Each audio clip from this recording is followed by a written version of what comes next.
você, alô você. Vamos trabalhar aí artigo 1º do Código Penal. Na verdade, é uma parte assim conceitual, introdutória, mas que cai um monte de questões. Por incrível que pareça, as partes iniciais, que é o artigo 1º, que a gente trabalha os princípios e algumas regrinhas do direito penal que já vão na veia, inclusive decisões do STF e STJ vem incluído no artigo 1º, elas são muito cobradas. Muito cobrada também o artigo 2º e 3º, que é a lei penal no tempo. Cara, esses assuntos sempre estão previstos em provas. Por quê? Porque são o núcleo, o cerne, são um dos pontos mais importantes dentro do direito penal que a gente vai trabalhar com você, ok? Então vamos lá. A primeira coisa que a gente tem que pegar aqui são os princípios norteadores do direito penal no que tange ao artigo 1º. Você vai ver uma coisa legal. Você vai ver muitos princípios que são ligados aos artigos. Existe princípio no artigo 1º, princípio no 2º, princípio no 3º, princípio no 4º, princípio no 5º, no 6º e no 7º, que aí a gente vai trabalhar a lei penal no espaço, princípio no 13º, que é a equivalência dos antecedentes causais ou conditos sine qua non, enfim, o direito penal inteiro, ele é feito de princípios, e a gente tem que pegar esse princípio e desenrolar ele. Mas não é aquele princípio chato, com ideia conceitual, que você tem que ficar anotando, não. São princípios de entendimento e práticos, porque vem na tua questão. Então isso é a forma mais fundamental. Lembrando, não estou ensinando direito penal para ninguém. Estou ensinando você a fazer questão, marcar o X, ir lá e falar assim, pronto, fui nomeado, tenho uma hipótese, entrei em exercício, agora eu sou servidor público. É a forma prática que eu trago para você. Então vamos lá. O primeiro princípio que a gente vai trabalhar é o princípio da legalidade. O segundo princípio que a gente vai trabalhar é o princípio da reserva legal. E o terceiro princípio é o princípio da anterioridade de lei. Quando você pega o texto do artigo 1º que eu coloquei no seu material aí, está escrito assim: não há crime sem lei anterior que defina, não há pena sem prévia cominação legal. Na verdade, o caput, que é a cabeça do artigo, que é o que vem na frente, ele vem dizendo respeito aqui ao princípio da anterioridade. Mas implicitamente eu tenho o princípio da legalidade e da reserva legal, que eu vou trabalhar com você aqui agora e depois eu explico como cai no concurso, tá? Vamos começar a trabalhar pelo princípio que ele é mais amplo, que é o princípio da legalidade. Para fazer isso aqui, a gente basicamente estuda, por isso que eu te falo que raciocínio lógico tem que estar presente em toda a tua vida, raciocínio lógico matemático e matemática. Aprendeu, você aprende tudo. Por isso que o cara que é formado em engenharia, geralmente ele passa mais rápido do que as outras pessoas. O entendimento analítico de qualquer matéria do cara é muito forte, é muito bom. Então eu tenho aqui o princípio da legalidade. E dentro do princípio da legalidade, contido dentro da esfera da legalidade, eu tenho o princípio da reserva legal. E eu vou explicar como é que isso funciona agora para você, já explicando os dois princípios. Lembrando que o legalidade é mais amplo, o da reserva legal é mais estrito. Então vamos explicar o porquê que o da legalidade é mais amplo? Olha só. O princípio da legalidade, ele está contido dentro da Constituição Federal de 1988. Quando você estuda com o seu professor de Direito Constitucional, ele traz para você assim, o que a Constituição trata como forma legislativa, como mandamento obrigatório para todo mundo que está em sociedade, ou que você entende de forma vasta como leis. Eu tenho as chamadas leis em sentido formal, e eu tenho também as chamadas leis em sentido material. Toda vez que alguém falar lei em sentido formal para você, vai vir na tua cabeça a seguinte expressão: são leis propriamente ditas, são aquelas leis que são constituídas de forma a passar pela Câmara, pelo Senado, do Senado volta para a Câmara, eles voltam, vai para a mão do presidente, o presidente da República sanciona, promulga, essa lei tem um prazo de validade que chama de vacatio legis, que é para você conhecer a lei, geralmente é de 45 dias, e aí a lei começa a vigorar e todos dentro do território nacional devem obedecer obrigatoriamente os ditames da lei. Essa é a lei em sentido formal. Você vê muito aqui emenda constitucional, você vê as leis complementares, leis delegadas, leis ordinárias, isso tudo está dentro da Constituição Federal de 1988. E você também tem as chamadas leis em sentido material. O que é lei em sentido material? É aquela que não passa pelo processo legislativo formal, mas ela tem obrigatoriedade de você cumprir ela. porque ela está prevista no ordenamento jurídico brasileiro. Por exemplo, você tem previsto dentro da Constituição a medida provisória com força de lei, que é editada pelo presidente da República, tem um prazo de validade, ele pode ser estendido, mas depois tem que passar pelo processo legislativo normal. Você tem, por exemplo, também o decreto, você tem as portarias e vários outros institutos que estão previstos, por exemplo, na lei do processo administrativo federal, que regulamenta o ato administrativo em si, porque isso aqui são atos administrativos. Decreto é soltado pelos chefes do Poder Executivo, mas isso você vai ver na matéria de direito administrativo também. Beleza, Evandro, mas isso aqui é obrigado eu cumprir? É obrigado. Então, tudo isso aqui, você tem uma obrigatoriedade de cumprimento, porque na prática são ordenamentos jurídicos brasileiros que determinam que você faça alguma coisa. Então, o princípio da legalidade, ele está comportando todas essas espécies e mais algumas outras. Isso aqui é só um exemplo que eu coloquei. Só que pensa comigo, olha o quanto é amplo esse princípio da legalidade. Agora, o princípio da reserva legal, ele é um princípio tão estrito, tão estrito, tão estrito, que ele foi feito para cuidar do direito penal, que é chamado direito das condutas ilícitas. O direito penal, ele é tão fracionado e ele é uma medida tão bruta que ele te dá a reclusão e a detenção, ele te dá a privação de liberdade, que ele não pode ser utilizado por todos os sistemas. Então, o que a Constituição fez? Fez o seguinte, olha, o direito penal, a legalidade em si, ela comporta todas essas espécies. Dentro dessas espécies, existe aqui uma em especial que é chamada lei ordinária. Essa lei ordinária ela foi destacada de lá por ela ter um rito mais pesado, porque ela é a lei mesmo propriamente dita no que a gente entende todos os dias. São as leis mais comuns, aquela que passa pela Câmara, pelo Senado, volta para a Câmara, tem o quórum normal, vai para a mão do presidente, beleza. Pegaram essa lei e falaram assim, olha, para criar qualquer tipo penal no Brasil, obrigatoriamente só pode ser criado por meio de lei ordinária. Ou seja, na verdade, o nome deveria ser Princípio da Reserva Legal de Lei Ordinária. Então, o artigo 1º do Código Penal, ele começa dizendo assim, olha, eu tenho o princípio da legalidade, que é mais amplo, e ele comporta várias espécies legais, entre elas o princípio a regra da lei ordinária. E eu tenho o princípio da reserva legal, que ele é mais estrito, ou seja, norma penal e estrutura penal só pode ser criado obrigatoriamente por ser mais estrito, só pode criar crime e combinar pena. Ou seja, Evandro, pode criar crime e combinar pena por outro instituto legal? Na regra, jamais. Só pode ser criado por lei ordinária. Agora, vamos tomar cuidado numa coisa que é bem específica. Olha só. Quando eu falo de normas penais, eu tenho dois tipos de normas penais. Eu tenho as chamadas normas penais incriminadoras, é aquela que vem e trata de crime propriamente dito, cria lá o artigo 121 e cria a pena, que a gente vai ver daqui a pouco o que é preceito primário e preceito secundário.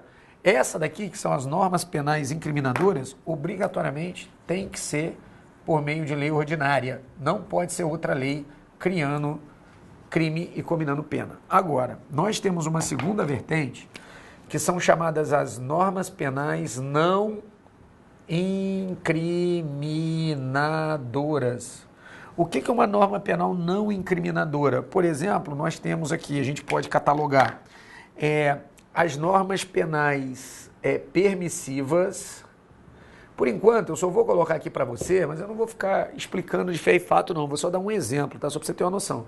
Uma norma penal permissiva, por exemplo, a legítima defesa, estado de necessidade, estrito cumprimento do dever legal, exercício regular do direito. São normas que autorizam você a fazer alguma coisa que geralmente você não poderia fazer, tá? Eu tenho as normas penais explicativas. Um grande exemplo dela é o artigo 327 do Código Penal, que que explica o que é funcionário público para fins penais, que está lá no final do Código Penal. E eu tenho a terceira, que a gente vai ver na lei penal no tempo, que é o abolitio criminis, ou abolição do crime, que aqui está o cerne da minha explicação, tá? Olha o que você vai gravar agora. Eu falei para você que nas normas penais a gente tem que aplicar o princípio da reserva legal. Porque eu tenho a legalidade que tem várias leis, eu tenho a reserva legal que trata de crime e combina pena, especificamente. E a norma penal obrigatoriamente precisa da reserva legal, mas ela só precisa da reserva legal na vertente de cima. Ou seja, a reserva legal só é aplicada para normas penais incriminadoras. O STF veio, que é o Supremo Tribunal Federal, e especificamente ele deu uma decisão que tem caído bastante em prova, que ele vem dizendo o seguinte: o abolitio criminis, por ser uma norma que é melhor ao acusado, é melhor ao réu e ela extingue o crime, ela poderia, em tese, o que é em tese? Que poderia acontecer, de acordo com o STF, inclusive a abolição do crime vindo por meio de decreto. Ou seja, olha como é que é uma coisa bem fora da curva. Eu tenho o artigo 1º que trata da reserva legal, porque o direito penal ele é muito estrito, mas ainda assim as normas penais não incriminadoras não incidem a reserva legal, somente a incriminadora. A não incriminadora pode, de acordo com o STF, abolir crimes incorrer, inclusive por meio de decreto. Tranquilo? Putz, essa ficou muito legal aqui. Agora, olha só. Quando eu venho nessa esteira aqui, que eu pego o princípio da anterioridade de lei, que na prática é o caput, não há crime sem lei anterior que defina, não há pena sem prévia cominação legal, o que eu falo? Eu digo o seguinte, que condutas anteriores à entrada em vigor de nova lei não podem ser sancionadas e punidas. Ou seja, imagina que uma lei entre em vigor no dia 10/1 de 2018. Essa lei está entrando em vigor dia 10/1 de 2018. As leis começam a entrar em vigor após aquela prazo de vacatio legis, sempre a 0h e primeiro instante do novo dia. Ou seja, a partir de meia-noite, a lei já começa a funcionar. O que acontece se o crime de adultério voltasse? Ele foi revogado lá em 2006. E se o adultério voltasse?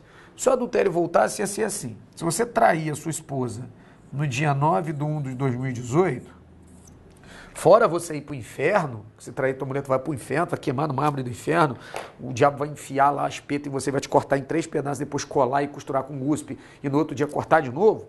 Fora isso, você na terra ia responder pelo crime também. Mas só se você cometesse a conduta depois da entrada em vigor da lei.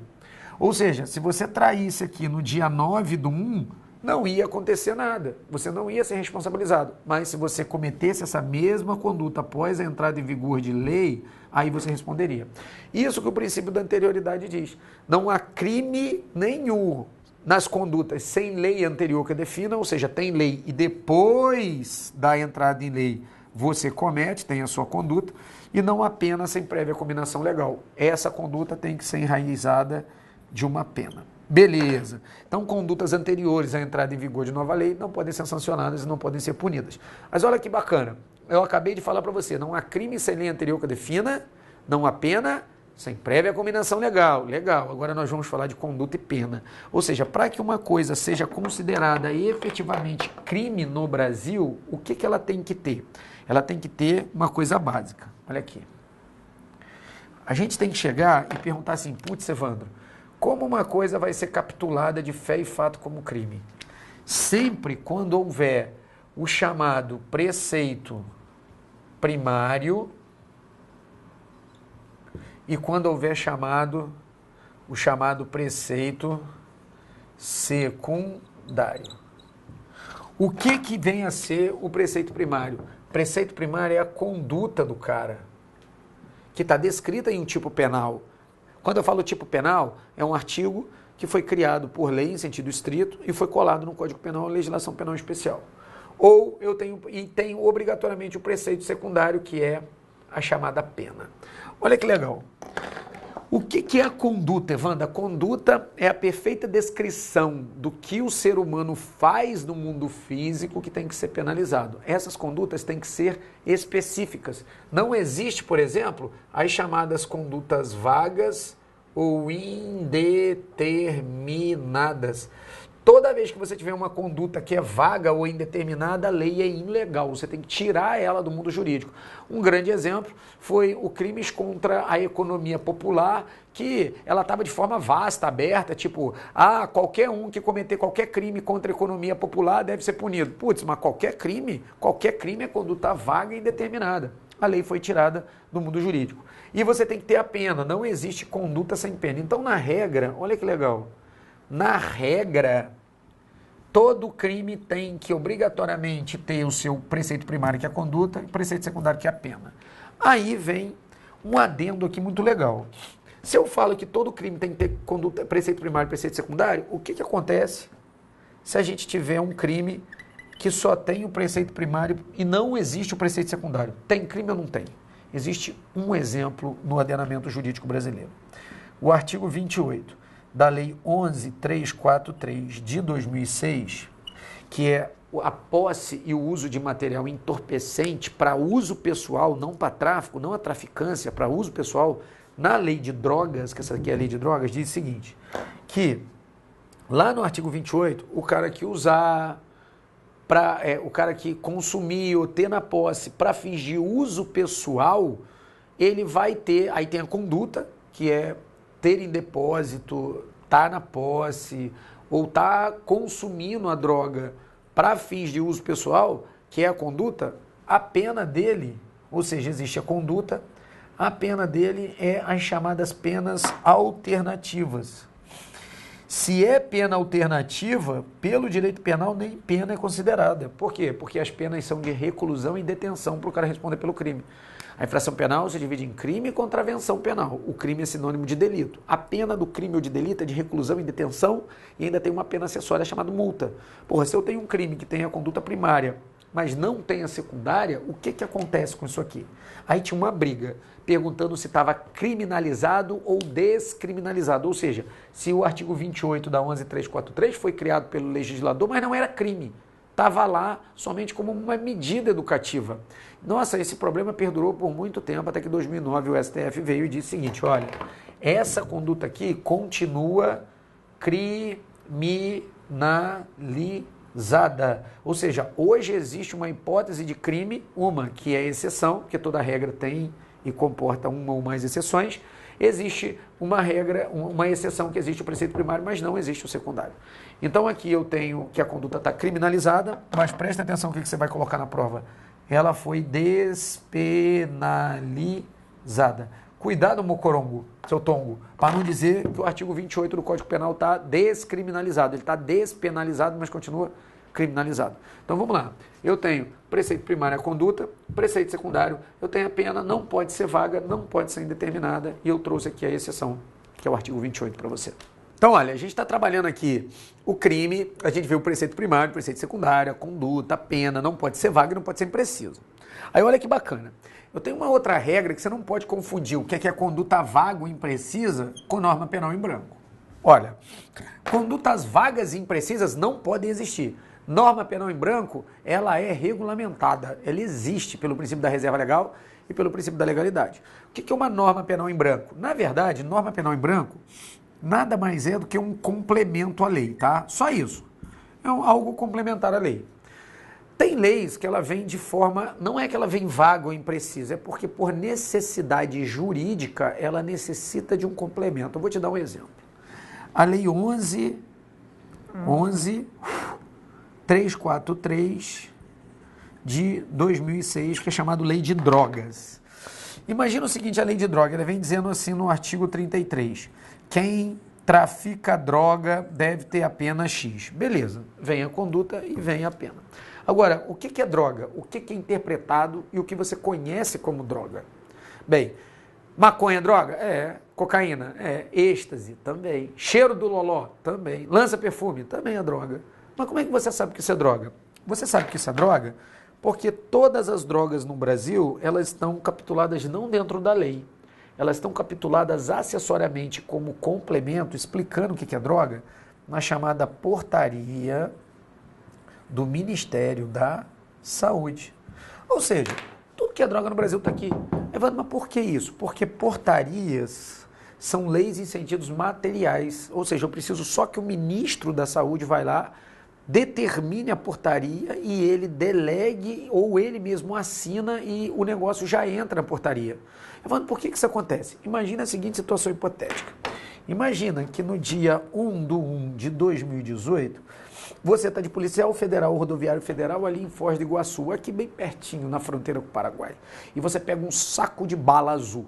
Você pegou essas balas azul, aquele saco assim, fechado, lacrado, tirado do ar. A primeira coisa que você vai falar com o cara vindo do Paraguai, você vai falar, essa porcaria é droga, cara, você está preso. Aí você leva o cara para a delegacia. Toda droga precisa passar por exame de corpo de delito.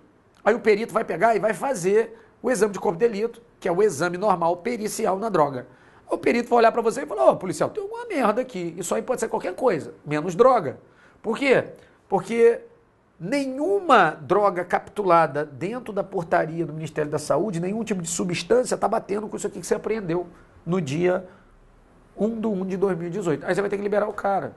Só que aí você libera o cara e eles vão pegar aquela substância e vão mandar para Brasília para fazer um teste mais forte naquela droga. Aí o teste foi para Brasília e eles falaram, olha, esse teste vai ficar pronto aqui no dia 20/1 de 2018. Beleza. Aí você, curioso, levou um bocado daquela... Parece até aquele filme Stick Hut, né, cara? Assiste, que é muito bom.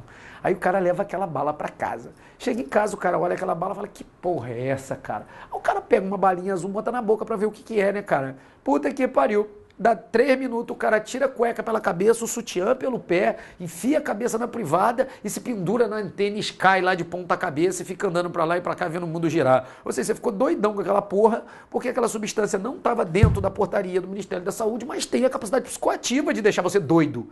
Só que não estava capturada ainda, era uma droga sintética que veio da Europa. E aí vai pra Brasília. Ah, pode acreditar. Em 10, 15, 20 dias, no máximo, aquela substância já vai estar constando aqui e eles vão criar um nome, tá? Qualquer nome, pata de cavalo, pé de urso, dedo de dinossauro, qualquer coisa, eles vão criar um nome específico para aquela droga e ela vai começar a ser capturada e vai ser droga aqui. Beleza. Repara só. Eu tenho uma lei, a lei não mudou, o que mudou foi o complemento, o que mudou foi o adendo do que é droga, porque todo dia, por exemplo, na Europa está sendo criado drogas novas, são drogas sintéticas. Então daqui a 3, 4 anos o rol vai estar desse tamanho aqui, ó. O rol começou desse tamanhozinho, agora está desse tamanho, está gigantesco o rol. Então beleza.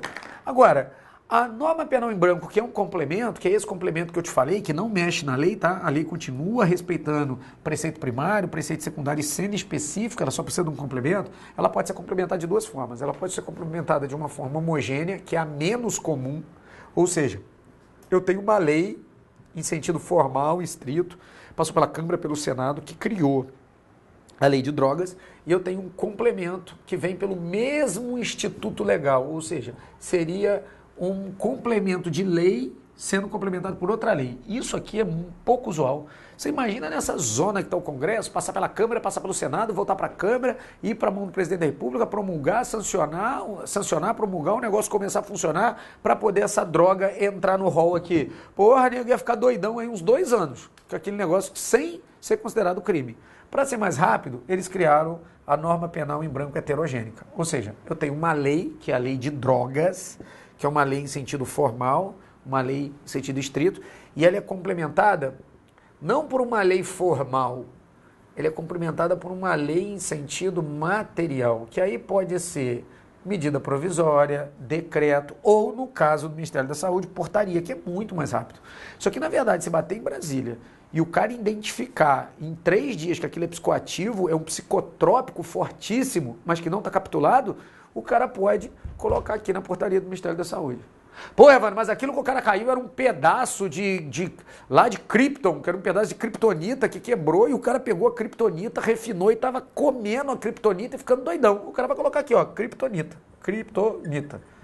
Beleza? Detona o Superman, me detona junto, que eu tenho o mesmo problema com o Superman, todo super-herói, ele tem uma fragilidade, a minha também é kryptonita. Agora, em você, deixa ela doidona. Eles vão colocar lá, que aquilo tem substância psicoativa. Agora, o importante é o seguinte, o A, que estava doidão, antes de entrar a droga no Ministério a substância no Ministério da Saúde, na portaria do Ministério da Saúde, esse cara aqui que foi para a delegacia, naquele primeiro exemplo, ele pode ser punido? Não pode. Só se ele voltar a ser pego com a droga depois que ele entrou em vigor. O princípio disso aqui qual que é? O princípio da anterioridade de lei, ou seja, as condutas só podem ser punidas depois que elas forem regularmente conhecidas como crime. Ou seja, o complemento tem que entrar para que aquela substância seja considerada o quê?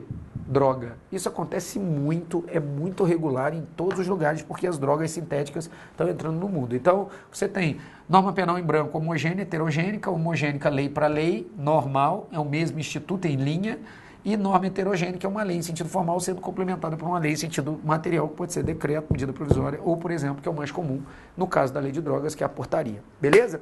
Então, cuidado para não confundir condutas vagas e precisas com normas penais em branco. Alô, você! Agora a gente vai falar de analogia em direito penal.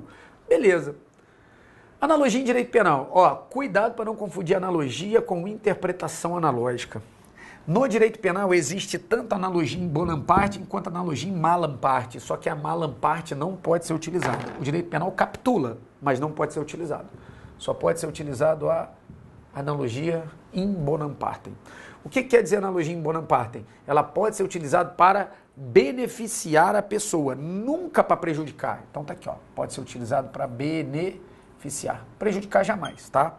Agora, interpretação analógica, pode ser usado em interpretação analógica? Pode ser usado tanto para prejudicar quanto para melhorar, ou seja, tanto para beneficiar quanto para prejudicar a pessoa. Pô, Evandro, eu não entendi qual é a diferença de analogia para interpretação analógica.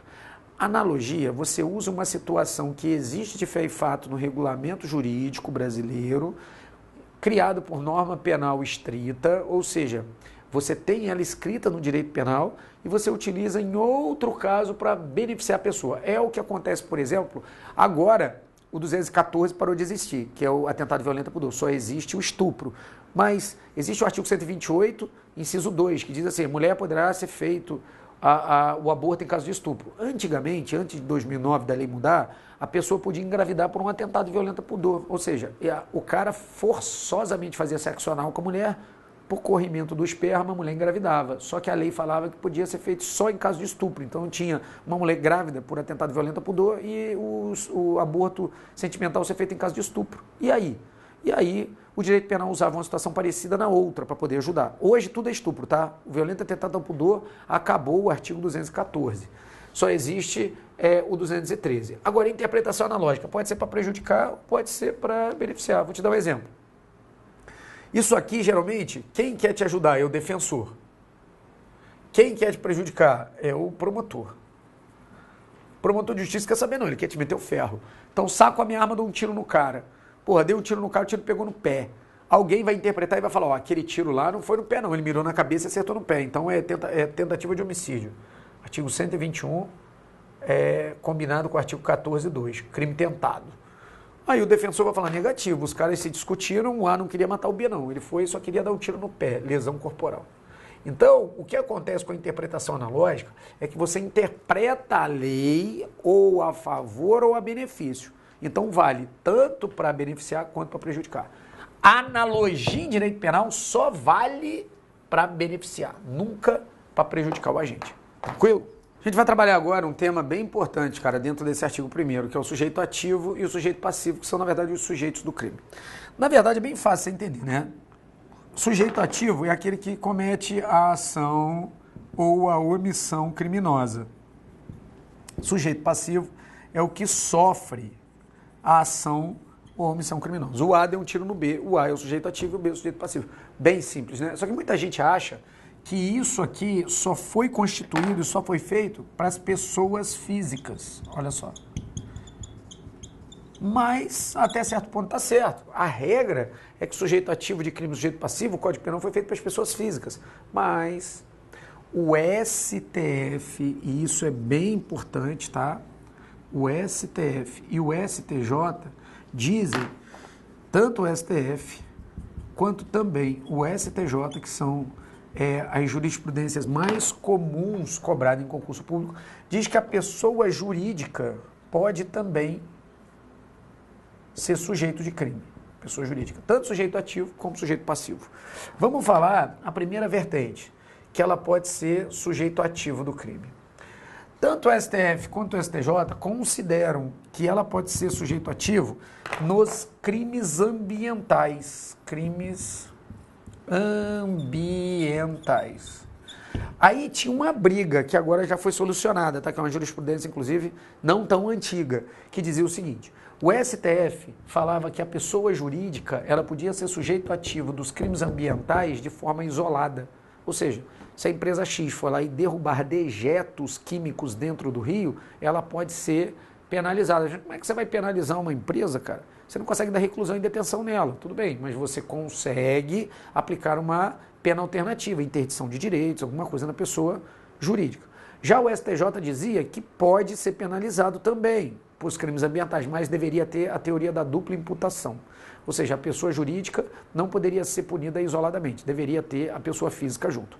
Hoje acabou essa teoria, acabou essa vertente, acabou esse posicionamento do STJ.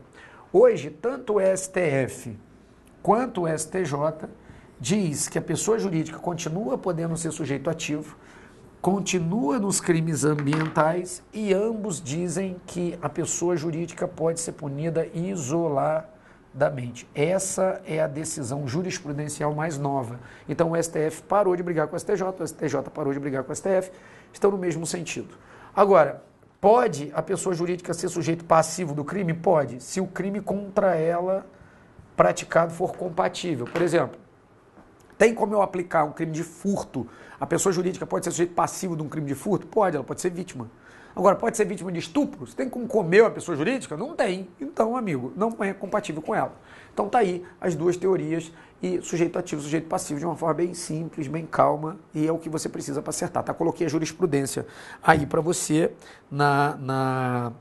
que é o informativo 556 do STJ, tá? Que vem reformulando lá também, vem reforçando o STF. Ele diz o seguinte: é possível a responsabilização penal da pessoa jurídica por delito ambiental independente da responsabilização concomitante da pessoa física que agir em seu nome. A jurisprudência não mais adotada, a chamada da teoria da imputação. Isso aí você pega, se você passa aquela caneta marca-texto vermelha, amarela aí, porque na verdade, se você pegar a questão antiga, você vai ver a questão falando da dupla imputação, por exemplo, questão de 2014, mas se você pegar as questões mais novas, mais recentes, você vai ver o informativo 566 do STJ. Tranquilo? Beleza, vamos trabalhar agora umas questõezinhas bem legais para você.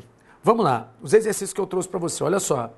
É legítima a criação de tipos penais por meio de decreto. Putz, cara, tá erradíssimo. Você só pode criar tipo penal por lei penal em sentido estrito, ou seja, normas penais incriminadoras somente com o princípio da reserva legal, tá? O princípio da reserva legal aplica-se de forma absoluta às normas penais incriminadoras, tá certo? Excluindo-se de sua incidência as normas penais não incriminadoras, certinhos também. No início da aula eu disse para você que pode ser, inclusive o STF decidiu que pode ser por meio de decreto, tá? O princípio da legalidade não permite a edição de lei incriminadora por meio de medida provisória. Certinho, norma penal incriminadora somente por lei em sentido estrito, tá? Quando um fato cometido antes da vigência da lei que o define como delito não puder ser alcançado pela norma penal, trata-se do princípio da anterioridade. O erro está no princípio. Na verdade, esse princípio aí, o que está decorrendo a questão, o que ela está discorrendo para você, o princípio é da anterioridade e não da legalidade. Então colocamos umas questõezinhas, coloquei questões comentadas para você dentro do texto também, então você tem um PDF aí que ele está um PDF sensato, está dentro das suas questões, não tem aquelas embromações, aqueles embromations gigantes demais, então está bem dentro do que a gente tem que falar e a gente bateu muita coisa na aula. Fica forte, fica firme, eu repito para você, eu já falei para você que eu comecei a estudar lá em 1998, mas eu tenho um trecho legal que em 2000 eu tirei -8 numa prova da CESP-UNB, isso mesmo, ó. Se você for reparar, caneta vermelha de 120 pontos eu meti -8. Evandro, como é que eu consigo fazer isso? Uma errada não numa certa. Então, tenho mais experiências de porrada que eu tomei na minha vida do que propriamente dito de vitórias. A vida nossa é composta, sabe de quê? Mais derrotas do que vitória. A regra é saber cair e levantar. Todo mundo que cai várias vezes e levanta, no final tem uma vida feliz, no final tem uma vida realizada e olha para trás e diz assim, putz, eu me fudi muito antes de ser feliz. Por isso tem uma regra e uma frase que eu gosto muito, diz assim, um dia você vai ser feliz, mas antes, filho, você vai sofrer pra caramba. Alô, você!